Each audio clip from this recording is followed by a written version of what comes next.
តុក្កតាក្មេងលេងដែលមើលទៅគួរឲ្យស្រឡាញ់និងកំពុងល្បីម្ដងទៀតក្នុងរឿងភាពកូរ៉េ Squid Game មានប្រវត្តិដ៏ព្រឺព្រួចនៅពីក្រោយការបង្កើតតុក្កតាដ៏ធំមួយនេះនៅក្នុងរោងចក្រឧស្សាហកម្មដ៏ធំមួយដែលមានកម្មករជាង 1000 នាក់កំពុងធ្វើការងារខំប្រឹងប្រែងដើម្បីចិញ្ចឹមគ្រួសាររៀងៗខ្លួនមានគ្រួសារមួយរស់នៅក្នុងផ្ទះមួយដែលលាតសន្ធឹងលើដីធ្លីដ៏ធំល្វឹងល្វើយដោយសារតែគាត់ជាម្ចាស់រោងចក្រនោះគ្រួសារនោះមានសមាជិក 3 នាក់គឺឪពុកម្ដាយនិងកូនស្រីតូចម្នាក់ដែលមានអាយុប្រហែល 10 ឆ្នាំហើយក្មេងស្រីនេះចូលចិត្តលេងល្បែងភ្លើងខៀវភ្លើងក្រហមជាមួយមិត្តភ័ក្តិនៅសាលារៀនជាប្រចាំក្មេងស្រីតូចនោះមិនដឹងអ្វីអំពីអ្វីដែលកំពុងតែកើតឡើងនៅក្នុងរោងចក្ររបស់ឪពុកនាងឡើយព្រោះនាងរវល់តែសប្បាយរីករាយជាមួយនឹងជីវិតសិក្សានៅសាលារៀននិងការលេងកម្សាន្តជាមួយមិត្តភ័ក្តិថ្ងៃមួយនៅរោងចក្រដែលមានកម្មករជាច្រើនកំពុងធ្វើការយ៉ាងមមាញឹកមានព្រឹត្តិការណ៍អាក្រក់មួយបានកើតឡើងដោយមិនបាននឹកស្មានទុកជាមុនហើយព្រឹត្តិការណ៍នោះបានផ្លាស់ប្ដូរជីវិតរបស់មនុស្សជាច្រើនអ្នកឪពុករបស់ក្មេងស្រីដែលជាម្ចាស់រោងចក្របានចាប់ផ្ដើមមានការសង្ស័យទៅលើកម្មករម្នាក់ថាបានលួចលុយរបស់រោងចក្រដោយសារតែគាត់បានឃើញកម្មករនោះកាន់កញ្ចប់លុយដ៏ធំមួយនៅពេលចេញពីរោងចក្រដោយមិនបានសួរនាំឬពិនិត្យមូលហេតុឲ្យបានច្បាស់លាស់គាត់សម្រេចចិត្តហៅកម្មករនោះមកការិយាល័យដោយឡែកដើម្បីសួរចម្លើយដោយផ្ទាល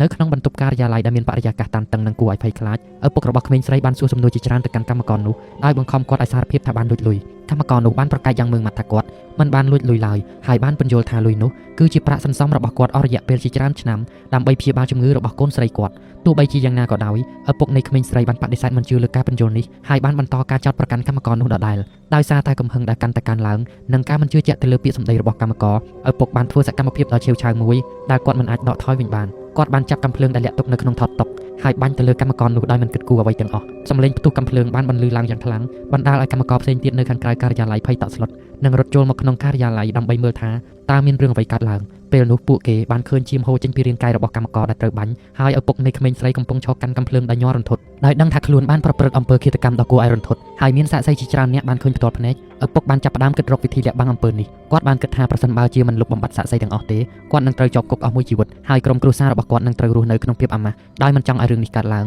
ងគាត់បានសម្រេចចិត្តរៀបចំផែនការដ៏សាហាវមួយដើម្បីកម្ចាត់សាក្សីទាំងអស់ក្នុងពេលដែលឪពុកកំពុងគិតរកផែនការម្ដាយរបស់ក្មេងស្រីបានចូលមកក្នុងការិយាល័យហើយបានឃើញឈាមស្រស់នៅលើឥដ្ឋនិងសាកសពរបស់កម្មករជាច្រើននាងបានស្រែកឡើងដោយភ័យរន្ធត់តែស្វាមីរបស់នាងបានប្រាប់នាងអំពីស្ថានភាពដែលបានកើតឡើងនិងផែនការរបស់គាត់ក្នុងការលុបបំបាត់សាក្សីដោយភ័យខ្លាចថាគ្រួសារខ្លួននឹងត្រូវបែកបាក់ម្ដាយក៏យល់ព្រមជួយស្វាមីរបស់នាងក្នុងការអភិវឌ្ឍផែនការដ៏សាហាវនេះក្រោយពីពិភាក្សាគ្នាអស់រយៈពេលជាច្រើនម៉ោងឪពុកនិងម្ដាយបានសម្រេចចិត្តប្រើប្រាស់ល្បែងកម្សាន្តរបស់កូនស្រីពួកគេគឺល្បែងភ្លើងខៀវភ្លើងក្រហមដើម្បីកម្ចាត់សាក្សីទាំងអស់ពួកគេបានរៀបចំផែនការដោយយកចិត្តទុកដាក់ដោយប្រាប់កម្មករទាំងអស់ថានឹងមានការប្រកួតល្បែងកម្សាន្តមួយដើម្បីទទួលបានរង្វាន់ដ៏ធំកម្មករភាគច្រើនបានយល់ព្រមចូលរួមដោយសារតែពួកគេចង់បានរង្វាន់និងមិនបានដឹងថាមានគ្រោះថ្នាក់អ្វីកំពុងតែរង់ចាំពួកគេឡើយនៅយប់នោះពេលដែលក្មេងស្រីកំពុងតែដេកលក់ស្រួលនៅក្នុងបន្ទប់របស់នាងឪពុកនិងម្ដាយបានចាប់ផ្ដើមរៀបចំឧបករណ៍សម្រាប់ការប្រកួតពួកគេបានបំពាក់កាំភ្លើងស្វ័យប្រវត្តិនៅជុំវិញសាលធំនៃរោងចក្រដោយលាក់វានៅពីក្រោយរបាំងនិងជញ្ជាំងពួកគេបានកំណត់ពេលវេលាសម្រាប់ការប្រកួតដោយប្រាប់កម្មករថានរណាដែលនឹងអាចឈានទៅដល់ខ្សែបន្ទាត់បញ្ចប់មុនគេនឹងទទួលបានរង្វាន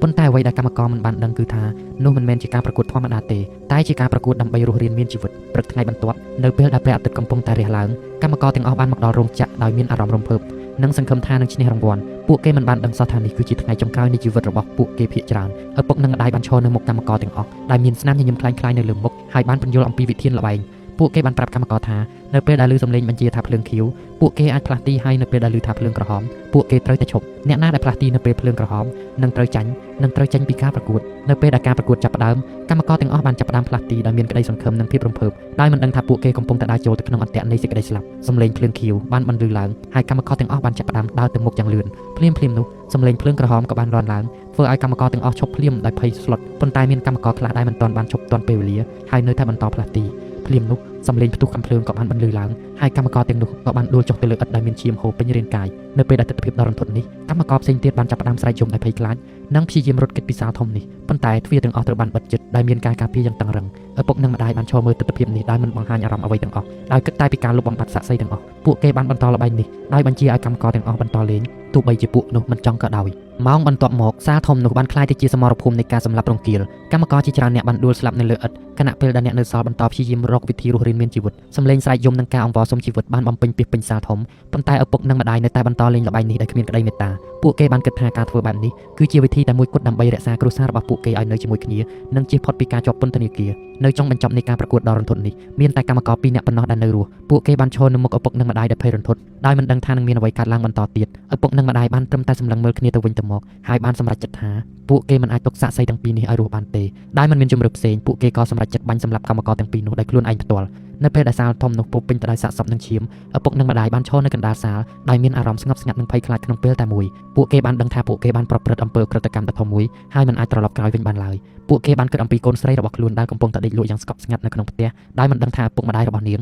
បានក្លាយទៅជាឃាតករដ៏សាហាវដោយដឹងថាពួកគេមិនអាចរួចផុតពីសំណាញ់ច្បាប់បានទេឪពុកនិងម្ដាយបានសម្រេចចិត្តធ្វើអត្តឃាតពួកគេបានសរសេរសម្បត្តិមួយច្បាប់សារភាពអំពីឧក្រិដ្ឋកម្មរបស់ខ្លួននិងសុំទោសចំពោះកូនស្រីរបស់ពួកគេបន្ទាប់មកពួកគេបានប្រើកាំភ្លើងដដែលដែលបានប្រើសម្រាប់សម្លាប់កម្មករដើម្បីបញ្ចប់ជីវិតរបស់ខ្លួនឯងនៅព្រឹកថ្ងៃបន្ទាប់ពេលដែលក្មេងស្រីភ្ញាក់ពីដំណេកនាងបានឃើញថាឪពុកម្ដាយរបស់នាងមិននៅផ្ទះនាងបានទៅរោងចក្រដោយគិតថាពួកគាត់នៅទីនោះនៅពេលដែលនាងបានមកដល់នាងបានឃើញទស្សនវិជ្ជាដ៏រន្ធត់នៃសាកសពនិងឈាមពេញសាលនាងបានរកឃើញសាកសពរបស់ឪពុកម្ដាយនាងព្រមទាំងសម្បត្តិសារភាពក្មេងស្រីបានស្រែកយំដោយក្តុកក្តួលនិងបានដួលសន្លប់នៅលើសាលដ៏រន្ធត់នោះក្រោយមកប៉ូលីសបានមកដល់ទីកន្លែងកើតហេតុហើយបានចាប់ផ្ដើមស៊ើបអង្កេតអំពីឃាតកម្មដ៏សាហាវនេះពួកគេបានរកឃើញសម្បត្តិសារភាពរបស់ឪពុកម្ដាយនិងបានដឹងពីមូលហេតុនៃឧក្រិដ្ឋកម្មនេះក្មេងស្រីត្រូវបានយកទៅឲ្យសាច់ញាតិមើលថែប៉ុន្តែនាងបានរងផលប៉ះពាល់ផ្លូវចិត្តយ៉ាងធ្ងន់ធ្ងរនាងមិនអាចនិយាយបាននិងមិនញ៉ាំអាហារអស់រយៈពេលជាច្រើនសប្ដាហ៍រឿងរ៉ាវដ៏រន្ធត់នេះបានផ្សាយភាយទូទាំងប្រទេសបង្កឲ្យមានការភ័យខ្លាចនិងភ្ញាក់ផ្អើលយ៉ាងខ្លាំងប្រព័ន្ធផ្សព្វផ្សាយបានចុះផ្សាយអំពីឃាតកម្មនេះយ៉ាងទូលំទូលាយធ្វើឲ្យមនុស្សគ្រប់គ្នាភ័យខ្លាចនិងមិនហ៊ានជឿថាមានមនុស្សអាចប្រព្រឹត្តអំពើសាហាវបែបនេះបានរដ្ឋាភិបាលបានចាត់វិធានការបន្ទាប់ដើម្បីពង្រឹងសុខសន្តិភាពតាមរោងចក្រនានានិងបង្កើតច្បាប់ថ្មីៗដើម្បីការពារសិទ្ធិកម្មក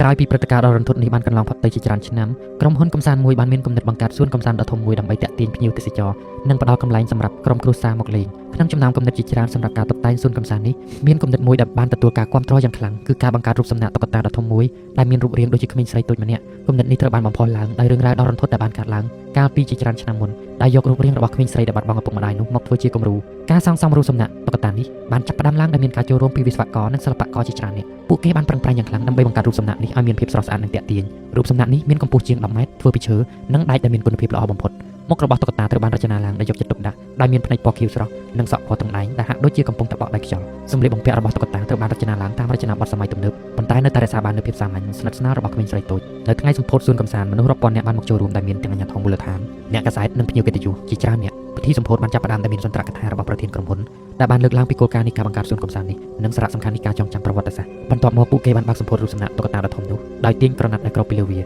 ានៅពេលដែលក្រណាត់ត្រូវបានទាញចេញវងមនុស្សបានទះដៃដោយក្តីរំភើបរូបសំណាកតុក្កតាបានឈរសើចទោះបីជាមានខ្យល់បក់យ៉ាងខ្លាំងក៏ដោយមនុស្សម្នាគ្រប់គ្នាបានសម្លឹងមើលទៅដោយក្តីសរសើរនិងចាប់អារម្មណ៍ភ្នែកពណ៌ខៀវរបស់តុក្កតាហាក់ដូចជាកំពុងសម្លឹងមើលមកកាន់ពួកគេដោយមានអារម្មណ៍ចម្លែកមួយកើតឡើងក្នុងចិត្តរបស់អ្នកទស្សនាមួយចំនួនប៉ុន្តែភ្លាមៗនោះព្រឹត្តិការណ៍ដ៏រន្ធត់មួយបានកើតឡើងក្បាលរបស់តុក្កតាបានចាប់ផ្ដើមកម្រើកនិងប្រេះស្រាំមនុស្សម្នាបានចាប់ផ្ដើមស្រែកដោយភ័យខ្លាចប៉ុន្តែមិនពេលដែលនរណាម្នាក់អាចធ្វើអ្វីបានក្បាលរបស់តុក្កតាបានធ្លាក់ចុះយ៉ាងលឿននៅពីក្រោមក្បាលនោះមានក្មេងប្រុសម្នាក់កំពុងតែឈរលេងជាមួយឪពុកម្ដាយរបស់គេតុក្កតាបានធ្លាក់ត្រូវក្បាលក្មេងប្រុសនោះយ៉ាងចំកណ្ដាលក្បាលបណ្ដាលឲ្យគេស្លាប់ភ្លាមៗនៅនឹងកន្លែងវងមនុស្សបានចាប់ផ្ដើមស្រែកយំនិងរត់គេចចេញពីកន្លែងកើតហេតុដោយភាពច្របូកច្របល់ឪពុកម្ដាយរបស់ក្មេងប្រុសបានយំដោយក្តុកក្តួលនិងព្យាយាមជួយសង្គ្រោះកូនរបស់ពួកគេប៉ុន្តែវាយឺតពេលទៅហើយនគរបាលនិងក្រុមគ្រូពេទ្យសង្គ្រោះបានមកដល់ទីកន្លែងកើតហេតុយ៉ាងលឿនប៉ុន្តែពួកគេមិនអាចធ្វើអ្វីបានច្រើនឡើយព្រឹត្តិការណ៍នេះបានបង្កឲ្យមានការភ័យខ្លាចនិងភ្ញាក់ផ្អើលយ៉ាងខ្លាំងទូទាំងប្រទេសប្រព័ន្ធផ្សព្វផ្សាយបានចុះផ្សាយអំពីឧបទ្ទហេតុនេះយ៉ាងទូលំទូលាយធ្វើឲ្យមនុស្សគ្រប់គ្នាចាប់អារម្មណ៍និងចង់ដឹងពីមូលហេតុពិតប្រាកដនៃការធ្លាក់ក្បាលតុក្កតានេះអាជ្ញាធរមូលដ្ឋានបានចាប់ផ្ដើមស៊ើបអង្កេតយ៉ាងហ្មត់ចត់ដោយពិនិត្យមើលរចនាសម្ព័ន្ធរបស់រូបសំណាកនិងសួរចម្លើយអ្នកពាក់ព័ន្ធទាំងអស់ប៉ុន្តែអ្វីដែលគួរឲ្យភ្ញាក់ផ្អើលជាងនេះទៅទៀតនោះគឺព្រឹត្តិការណ៍ចម្លែកៗដែលបានកើតឡើងនៅពេលយប់អ្នកយាមសួរកំសាន្តបានរាយការណ៍ថាពួកគេបានឮសំឡេងយំសោកចេញពីរូបសំណាកតុក្កតានោះពួកគេបាននិយាយថាសំឡេងយំនោះ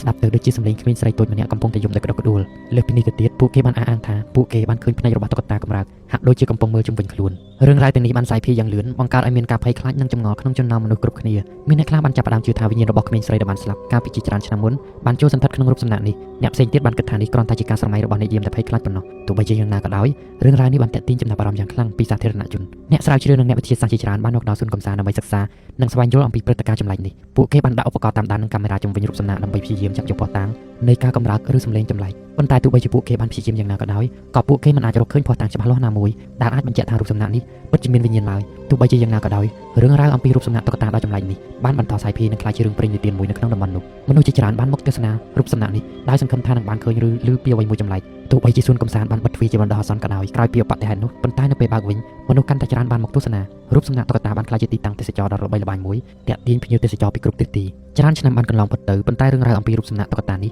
នៅតែជាប្រធានបទដ៏ក្តៅគគុកមួយនៅឆ្នាំ2019ក្រុមហ៊ុនផលិតភាពយន្តមួយគឺ Netflix បានសម្រេចចិត្តផលិតរឿងភាគមួយឈ្មោះ Squid Game ដែលយករូបសំណាកតុក្កតានេះជាប្រធានបទពួកគេបានទទួលការអនុញ្ញាតពីម្ចាស់សួនកំសាន្តឲ្យប្រើប្រាស់រូបសំណាកពិតប្រាកដនោះសម្រាប់ការថតកុនការថតនេះបានចាប់ផ្ដើមឡើងដោយមានការចូលរួមពីតារាល្បីៗជាច្រើនពួកគេបានប្រឹងប្រែងយ៉ាងខ្លាំងដើម្បីបង្កើតរឿងភាគដ៏គួរឲ្យរន្ធត់មួយដែលរួមបញ្ចូលទាំងរឿងប្រវត្តិសាស្ត្រពិតនិងការប្រឌិតដែលបានកាត់ឡើងជុំវិញរូបសំណាកនៅក្នុងភាគនេះពួកគេបានបង្កើតតួអង្គជាក្រុមសម្រាប់អ្នកដែលព្យាយាមស្វែងយល់ពីអត្ថកម្បាំងនៃរូបសំណាកហើយបន្តិចម្ដងពួកគេបានរកឃើញការពិតដ៏រន្ធត់អំពីហ្គេមនោះនៅពេលដែលរឿងភាគ Squid Game ត្រូវបានចាក់ផ្សាយវាបានទទួលបានជោគជ័យយ៉ាងធំធេងអ្នកទស្សនាបានចាប់អារម្មណ៍យ៉ាងខ្លាំងទៅលើរឿងរ៉ាវដ៏រន្ធត់នេះហើយចាប់ផ្ដើមស្វែងរកព័ត៌មានបន្ថែមអំពីប្រវត្តិពិតនៃរូបសំណាកនោះរឿងភាគនេះបានជំរុញឲ្យមានការពិភាក្សាយ៉ាងទូលំទូលាយអំពីបញ្ហាសង្គមការអប់រំកុមារនិងផលវិបាកនៃអំពើហិង្សាជាលទ្ធផលរូបសំណាកតុក្កតានេះបានក្លាយជានិមិត្តរូបនៃការចងចាំនិងការអប់រំទោះបីជាពេលវេលាបានកន្លងផុតទៅជាច្រើនឆ្នាំប៉ុន្តែរូបសំណាកតុក្កតានេះនៅតែឈរញញឹមកណ្ដាលសួនកំសាន្តដែលមានផ្នែកពណ៌ខៀវស្រស់សម្លឹងមើលទៅឆ្ងាយវានៅតែបន្តទាក់ទាញអ្នកទស្សនារាប់លានអ្នកជារៀងរាល់ឆ្នាំហើយនៅតែជាប្រធានបទនៃការពិភាក្សានិងការស្រាវជ្រាវរូបសំណាកនេះបានក្លាយទៅជាសាក្សីមួយនៃប្រវត្តិសាស្ត្រដ៏រន្ធត់និងជាការរំលឹកមួយអំពីសារៈសំខាន់នៃសន្តិភាពនិងការយោគយល់គ្នា